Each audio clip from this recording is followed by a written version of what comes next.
નમસ્તે, મજામાં છો બધા? આજે આપણે એક નવા એકમનો અભ્યાસ કરીશું, પણ એના પહેલાં મને એમ કહો, બધાએ જમી લીધું છે? સરસ, બધાએ જમી લીધું છે? હા, હવે તમે જ્યારે કંઈ પણ ખોરાક બનાવો છો ત્યારે ખોરાક બનાવવા માટે આપણે વિવિધ પદ્ધતિઓનો ઉપયોગ કરીએ છીએ. રાંધવું, શેકવું, તળવું, અને ખોરાક બનાવવા માટે આપણે વિવિધ સાધનો અને બળતણનો ઉપયોગ કરીએ છીએ. બરાબર, જેમ કે તમે ચૂલા જોયા હશે કે તમે સ્ટવ જોયા હશે, એ દરેકમાં અલગ અલગ બળતણનો ઉપયોગ થાય છે અને એ બળતણનો ઉપયોગ કરીને આપણે ખોરાક બનાવીએ છીએ. જો હું તમને કેટલાક ચિત્રો બતાવું, તમે મને કહેજો કે આમાં કયું બળતણ ઉપયોગમાં લેવાયું છે. જો આ ચૂલો છે કે આ સગડી છે, જેમાં આપણે છાણા, લાકડા કે કોલસાનો ઉપયોગ કરીએ છીએ, જ્યારે અહીં આપણે બળતણ તરીકે શેનો ઉપયોગ કરીએ છીએ? સરસ, કેરોસીનનો ઉપયોગ કરીએ છીએ. અને આપણા ઘરોમાં હવે જે ગેસ સ્ટવનો ઉપયોગ થાય છે એમાં બળતણ તરીકે આપણે એલપીજીનો ઉપયોગ કરીએ છીએ. એલપીજી એટલે લિક્વિફાઈડ પેટ્રોલિયમ ગેસ. તો દરેકનો ઉપયોગ ખોરાક બનાવવા માટે જ થાય છે, પણ દરેકમાં અલગ અલગ બળતણનો ઉપયોગ થાય છે. તમે જોયું કે દરેકમાં અલગ અલગ બળતણનો ઉપયોગ થાય છે. તો શું આપણા ઘરે જો એલપીજીનો ગેસ બોટલ હોય તો ખોરાક બનાવી શકાય? બનાવી શકાય, પણ આપણે તેને સળગાવવું તો પડે ને. તો કોઈ પણ પદાર્થને જ્યારે આપણે સળગાવીએ એને શું કહેવાય? દહન. એટલે કોઈ પણ પદાર્થનું જ્યારે દહન થાય ત્યારે આપણને એમાંથી ઉર્જા મળે અને એનો ઉપયોગ કરીને આપણે વિવિધ કાર્યો કરતા હોઈએ છીએ. આપણે જ્યારે કોઈ એક સ્થળેથી બીજા સ્થળે જઈએ છીએ ત્યારે વાહનોનો ઉપયોગ કરીએ છીએ, એમાં પણ બળતણ વપરાય છે. તમે જોયું હશે કે લગભગ દરેક જગ્યાએ ટ્રેન જાય. પહેલાથી કરીને અત્યાર સુધીની આપણે જો ટ્રેનની યાત્રા જોઈએ તો એમાં સમયાંતરે અલગ અલગ બળતણોનો ઉપયોગ થતો હતો. સૌથી પહેલા ટ્રેનોમાં કોલસાનો બળતણ તરીકે ઉપયોગ થયેલો, ત્યારબાદ ડીઝલ અને હવે ઇલેક્ટ્રિસિટીથી ચાલતી ટ્રેન પણ ઉપયોગમાં લેવાય છે. તો તમે આ દહનનો પ્રયોગ 7મા ધોરણમાં કરેલો છે. જો હું તમને યાદ કરાવું, તમે એક ધાતુની પટ્ટીનું દહન કરેલું અને એમાં સફેદ ચમકારાવાળી જ્યોત પણ જોવા મળેલી અને તમને બહુ મજા આવી હશે એ પ્રયોગ કરવાની. કંઈ યાદ આવ્યું? જો હું તમને એક ચિત્ર પણ બતાવું છું, પછી તમને યાદ આવશે. આ છે મેગ્નેશિયમની પટ્ટીનું દહન. તમે બધા ઓળખી ગયા હશો અને તમને એ પ્રયોગ યાદ હશે. આ દહન દરમિયાન સફેદ ચમકવાળી જ્યોત જોવા મળેલી. આપણે જ્યારે કોઈ પણ પદાર્થનું દહન કરીએ ત્યારે ઉર્જા મળવાની સાથે સાથે કેટલીક વાર પ્રકાશ એટલે કે જ્યોત પણ જોવા મળે છે. તમે મીણબત્તી બધાએ જોઈ હશે. મીણબત્તીને તમે સળગતા પણ જોઈ હશે. એ જ્યોત સાથે સળગે છે. પણ જો તમે કોલસાનું દહન કરો તો શું જ્યોત જોવા મળે છે? નહીં. એટલે અલગ અલગ પદાર્થોના દહન દરમિયાન ક્યારેક જ્યોત જોવા મળે, ક્યારેક ન પણ મળે, પણ દરેક વખતે ઉર્જા તો ઉત્પન્ન થાય જ છે. તો આ દહન શું છે? ચાલો આપણે શીખીએ. જે રાસાયણિક પ્રક્રિયા દરમિયાન પદાર્થ ઓક્સિજન સાથે પ્રક્રિયા કરી ઉર્જા ઉત્પન્ન કરે છે તેને દહન કહેવાય. હવે આપણે વ્યાખ્યામાં જોયું કે પદાર્થ કોની સાથે પ્રક્રિયા કરે છે? ઓક્સિજન સાથે. ઓક્સિજન સાથે રાસાયણિક પ્રક્રિયા કરીને ઉર્જા ઉત્પન્ન કરે, તેને દહન કહેવાય. તમે જોયું હશે કે દહન મોટા ભાગે હવાની હાજરીમાં જ થાય છે. બરાબર, જો ઓછી હવાની હાજરીમાં દહન કરવામાં આવે તો એ જુદા પ્રકારે તેનું દહન જોવા મળે છે. તો આપણે શીખ્યા કે કોઈ પણ દહન માટે ઓક્સિજન જરૂરી છે. હવે આપણે જ્યારે ખોરાકની રાંધવાની પદ્ધતિઓ જોઈ કે અલગ અલગ બળતણના ઉપયોગ દ્વારા આપણે ખોરાક રાંધીએ છીએ, કે અલગ અલગ બળતણના ઉપયોગ દ્વારા આપણે વાહનો ચલાવીએ છીએ, જેમ કે કેરોસીન, પેટ્રોલ, ડીઝલ અને હવે સીએનજી. તો આ દરેક બળતણ ઓક્સિજન સાથે રાસાયણિક પ્રક્રિયા કરી દહન પામે છે અને ઉર્જા મુક્ત કરે છે અને તેનાથી એ વાહનો ચાલી શકે છે. માની લો કે આપણે કોઈ વાહન નથી અને એક જગ્યાએથી બીજી જગ્યાએ ચાલીને જવું છે, તો શું આપણને બળતણની જરૂર પડે? પડે ને, કેમ કે કોઈ પણ કાર્ય કરવા માટે ઉર્જાની જરૂર તો આપણને પણ છે. તો આપણા શરીરનું બળતણ શું છે? શાબાશ, એ છે ખોરાક. આપણે ખોરાક ખાઈને વિવિધ કાર્યો કરવાની શક્તિ પ્રાપ્ત કરીએ છીએ. એનો અર્થ એ થયો કે આ ખોરાકનું પણ આપણા શરીરમાં દહન થવું જોઈએ, કારણ કે બાકી બધી જ જગ્યાએ આપણે જોયું કે બળતણનું દહન થાય અને ઉર્જા મળે. તો આપણા શરીરમાં પણ ખોરાકનું દહન થાય અને ઉર્જા મુક્ત થાય. આપણે ભણ્યા છીએ કે જ્યારે આપણે ખોરાક ખાઈએ ત્યારે આપણા શરીરમાં ઓક્સિજનની હાજરીમાં તેનું દહન થાય છે અને આપણને ઉર્જા મળે છે. એ જ રીતે તમે સૂર્યને તો જોયો જ છે, એ આપણને ઉર્જા આપે છે. કઈ ઉર્જા આપે છે? સૌર ઉર્જા. તો એમાં પણ કઈ બળતણનો ઉપયોગ થતો હશે? એ આટલા વર્ષોથી આપણને ઉર્જા આપે છે, તો એમાં કયું બળતણ હશે? તમે જ્યારે આગળના ધોરણમાં ભણશો ત્યારે તમે ન્યુક્લિયર પ્રક્રિયાઓ વિશે ભણજો. એમાં તમને ખબર પડશે કે સૂર્યમાં આટલી બધી ઉર્જા ક્યાંથી આવે છે. હવે જો આપણે કેટલાક પદાર્થોના દહન જોઈએ. તમે ધ્યાનથી જોજો અને મને કહેજો કે દરેકના દહનમાં શું તફાવત છે અને તેના પરથી આપણે કંઈક નવું શીખીશું. જુઓ, સૌથી પહેલા આપણે એક કાગળની પટ્ટીનું દહન કરીએ. જોયું તમે? એ તરત જ સળગવા લાગે છે.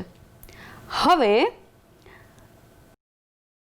આ મેં એક કોલસાનો ટુકડો લીધેલો છે, એનું આપણે દહન કરીએ.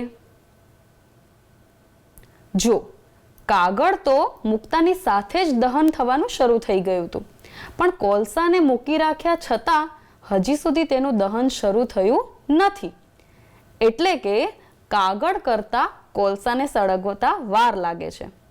આવું કેમ થાય છે? જો તમને એક અન્ય પદાર્થ પણ બતાવું. આ છે લોખંડનો તાર. આપણે તેને સળગાવીએ. આપણે તેને જ્યોત પર ઘણી બધી વાર મૂકી રાખીશું, તેમ છતાં તે સળગવા લાગતો નથી. આવું કેમ થાય છે? જો કાગળ સળગે છે, કોલસાને થોડી વધારે વાર મૂકીએ તો એ સળગે છે, પણ લોખંડ સળગવા લાગતું નથી, એટલે કે તેનું દહન થતું નથી. આવું કેમ થાય છે? જુઓ, કાગળ તરત સળગવા લાગે છે, કોલસાને સળગતા થોડી વાર લાગે છે, પણ લોખંડ તરત સળગતું નથી. આવું કેમ થાય છે? એવા પદાર્થો કે તે જલ્દીથી સળગી જાય એ પદાર્થોને કહેવાય દહનશીલ પદાર્થો. કાગળ તરત સળગવા લાગે છે અને કોલસાને સળગતા વાર લાગે છે તો બંને દહનશીલ પદાર્થો, તેમ છતાં આ વાર કેમ લાગે છે? તો એ આપણે શીખીશું. તમે ત્યાં સુધી વિચારજો. હવે જે પદાર્થો તરત સળગવા લાગે એવા પદાર્થોને કહેવાય દહનશીલ પદાર્થો, અને જે સળગતા નથી, જેમ કે આપણે લોખંડનો તાર જોયેલો ને, એ સળગ્યો નહીં, આવા પદાર્થોને કહેવાય અદહનશીલ પદાર્થો. હવે તમે પણ વ્યવહારમાં ઘણી બધી જગ્યાએ આવા પદાર્થોને સળગતા જોયા હશે, જેમ કે કાગળ છે, લાકડું છે, કોલસો છે, દીવાસળી છે. તો તમે કેટલાક પદાર્થોની યાદી આપેલી હોય તો કહી શકો ને કે કયો પદાર્થ દહનશીલ છે અને કયો નથી. જે પદાર્થ દહનશીલ ન હોય એને કહેવાય અદહનશીલ પદાર્થો. જો તમારા પાઠ્યપુસ્તકમાં એક કોષ્ટક આપેલું છે. હવે અહીં આપણને કેટલાક પદાર્થના નામ આપેલા છે. તમે કહી શકો કે આમાંથી કયો પદાર્થ દહનશીલ છે અને કયો અદહનશીલ છે.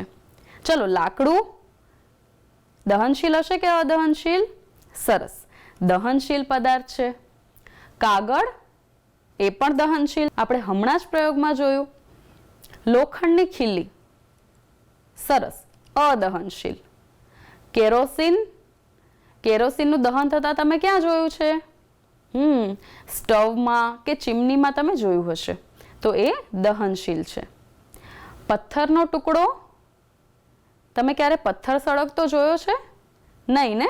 તો એ થશે અદહનશીલ.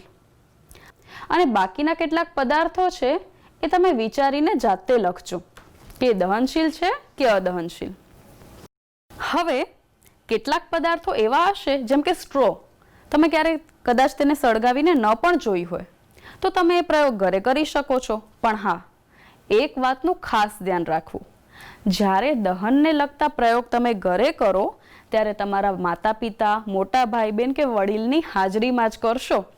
એકલા દહનના પ્રયોગ કરવા નહીં, તેનાથી આગ પણ લાગી શકે. બરાબર ને? એટલે સાવચેતીપૂર્વક આ પ્રયોગો કરી શકો છો.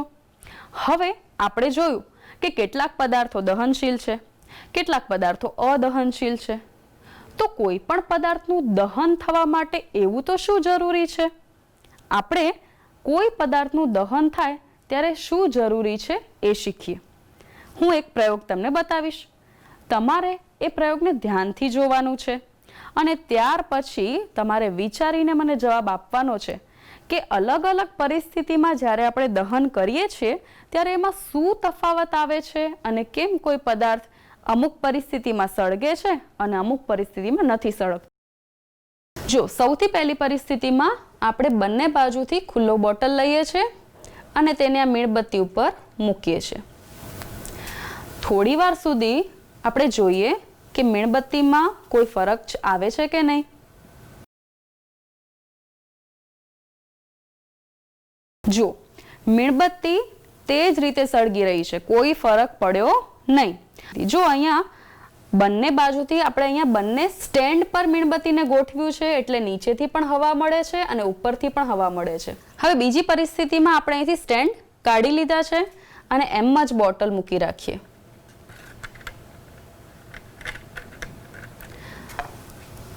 હવે તમે જ્યોતનું અવલોકન કરો.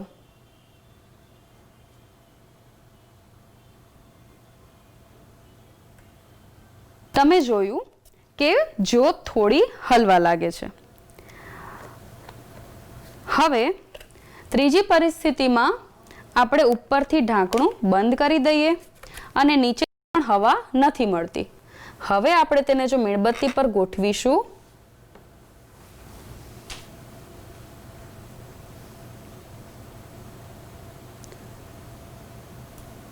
જો અહીં મીણબત્તી ઓલવાઈ જાય છે.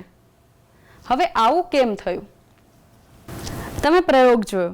સૌથી પહેલા આપણે શું કર્યું? બોટલને એક સ્ટેન્ડ પર મૂકી એટલે હવા ઉપર અને નીચે બંને બાજુથી આવી જઈ શકે. બીજી પરિસ્થિતિમાં આપણે સ્ટેન્ડ હટાવીને બોટલને મૂકી એટલે હવા માત્ર ઉપરની તરફથી જ આવજા કરી શકે અને નીચેથી આવી ના શકે. ત્રીજી પરિસ્થિતિમાં આપણે ઢાંકણું પણ બંધ કરી દીધેલું અને નીચેથી પણ હવા આવવાની બંધ થઈ ગઈ. મીણબત્તી ઓલવાઈ જાય છે. આવું કેમ થયું? આ તમારે વિચારવાનું છે. આનો જવાબ હું તમને આવતા ભાગમાં આપીશ. ત્યાં સુધી તમે વિચારજો અને આ પ્રયોગ ઘરે પણ કરી જોજો કે આવું કેમ થાય છે. તો આવતા ભાગમાં આપણે આના વિશે વધુ માહિતી મેળવીશું. આવજો.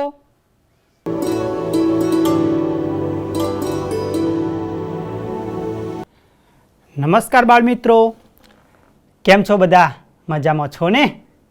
હા, અગાઉના તાસમાં આપણે ગ્લોબલ વોર્મિંગ વિશેનો અભ્યાસ કરીશું.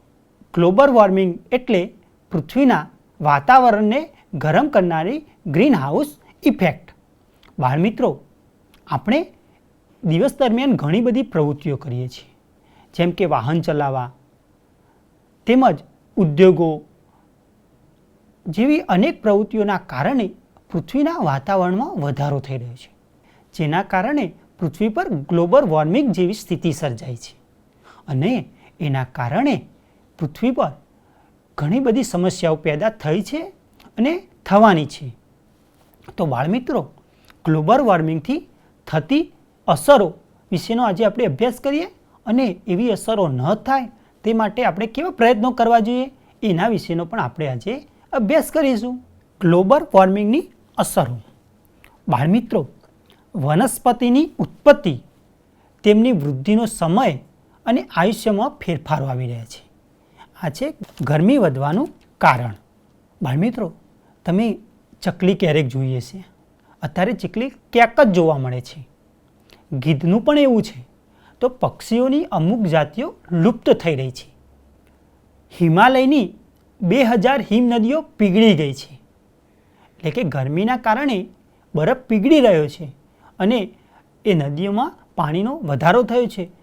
છેલ્લા 10 વર્ષમાં દુષ્કાળ, વાવાઝોડા, અતિવૃષ્ટિ અને પૂરની માત્રાઓ વધી રહી છે. જે તમે ચિત્રમાં જોઈ શકો છો કે પ્રથમ ચિત્ર દુષ્કાળનું છે, તેના બાજુમાં વાવાઝોડાનું ચિત્ર છે, નીચે તમને પૂર અને અતિવૃષ્ટિના ચિત્ર જોવા મળે છે. જ્યાં વરસાદ ઓછો પડતો હતો તેની જગ્યાએ અત્યારે ભારે વરસાદના સમાચાર તમે સાંભળ્યા છે.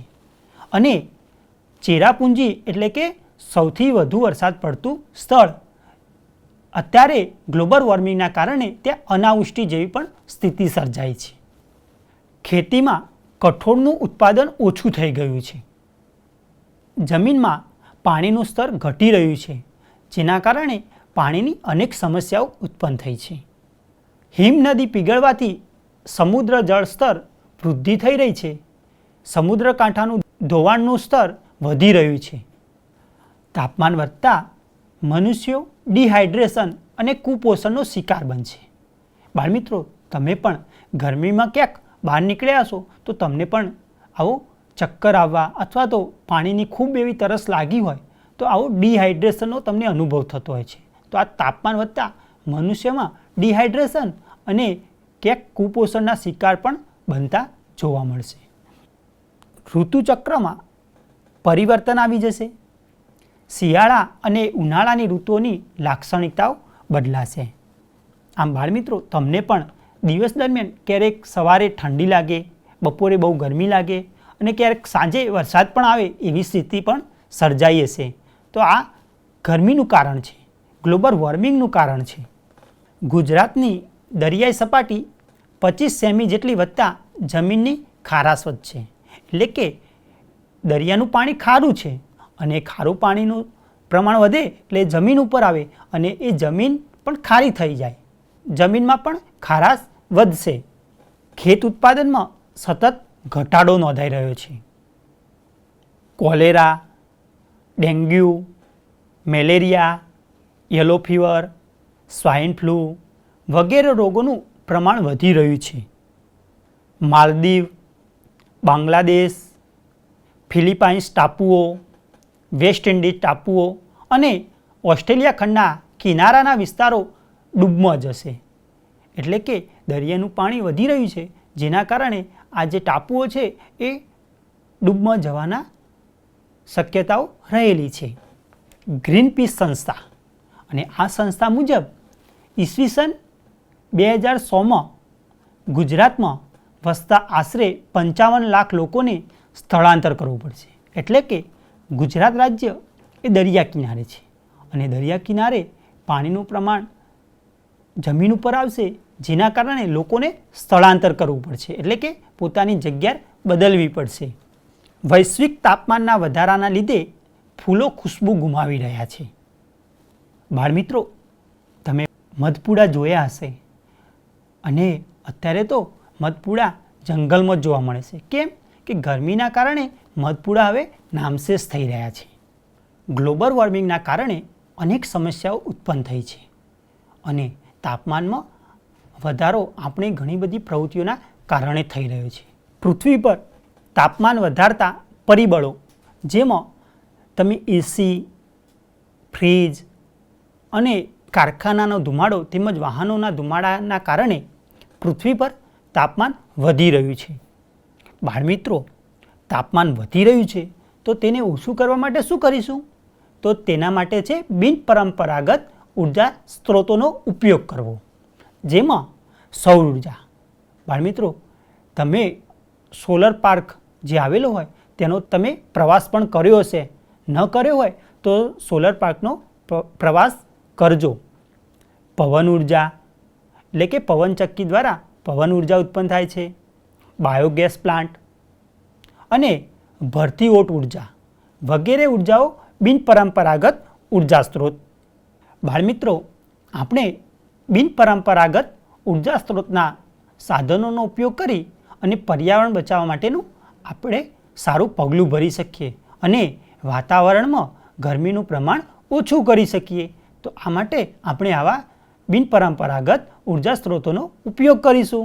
ગ્લોબલ વોર્મિંગથી બચવાના ઉપાયો. તો તેના માટે CO2નું ઉત્સર્જન કરનારા સ્ત્રોતોનો ઉપયોગ ઘટાડવો જોઈએ.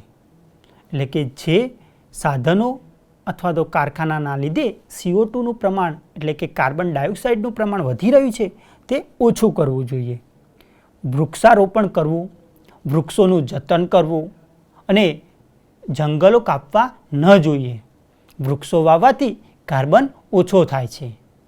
બાળમિત્રો, તમારી શાળામાં કે ગામમાં એક બાળ એક વૃક્ષ અંતર્ગત તમે પણ વૃક્ષારોપણ કર્યું હશે.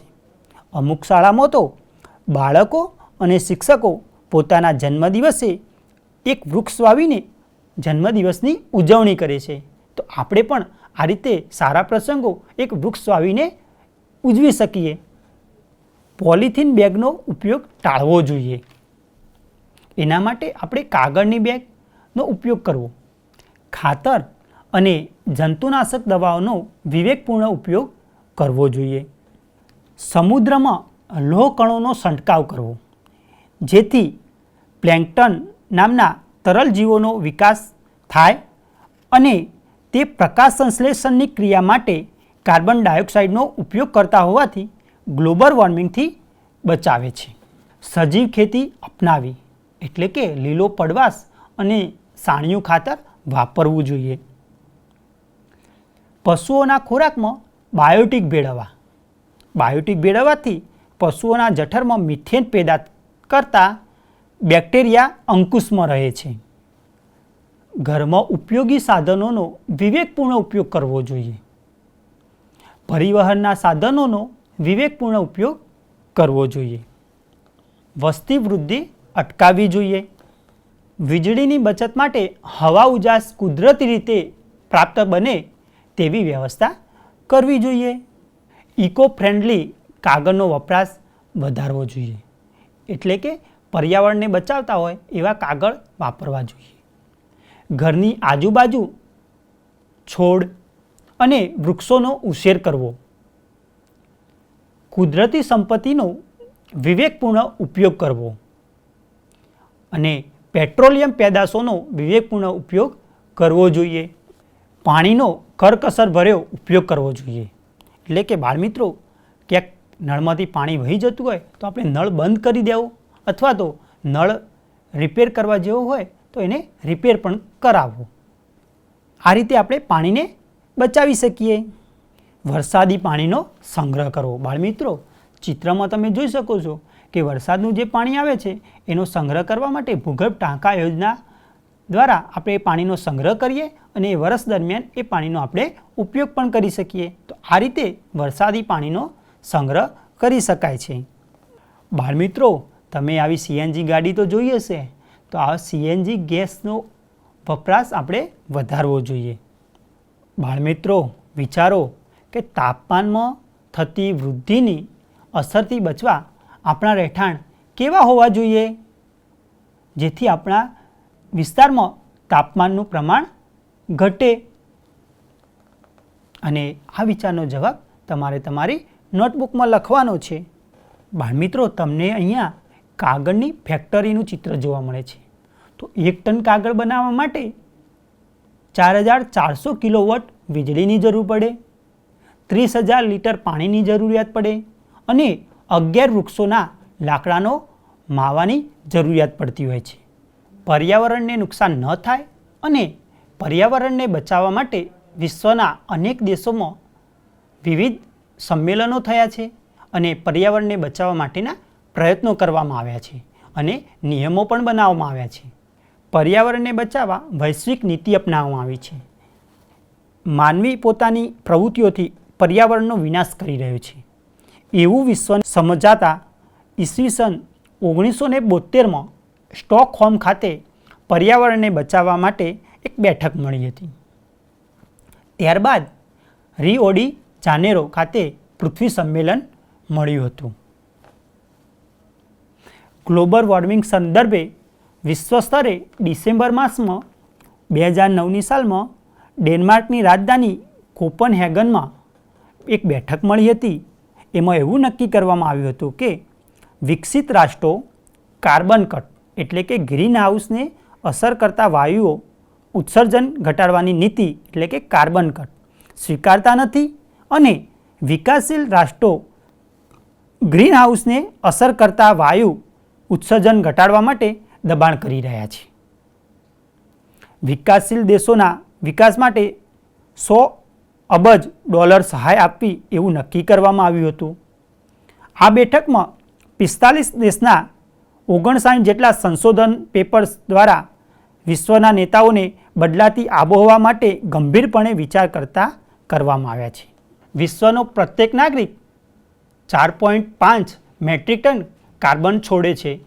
તે જ રીતે ભારતનો પ્રત્યેક નાગરિક 1.2 મેટ્રિક ટન કાર્બન છોડે છે. તે જ રીતે અમેરિકાના પ્રત્યેક નાગરિક 20.6 મેટ્રિક ટન કાર્બન છોડે છે. તેથી અમેરિકા જેવા દેશોમાં નિયંત્રણ લાવવું જરૂરી છે. બાળમિત્રો, આપણે પણ વૃક્ષો વાવીએ અને પર્યાવરણ પ્રદૂષિત ન થાય અને વાતાવરણ ગરમ ન થાય તે માટેના પ્રયત્નો કરવા જોઈએ અને એ માટે આપણે અત્યારથી જ તેનો અમલ કરવો જોઈએ.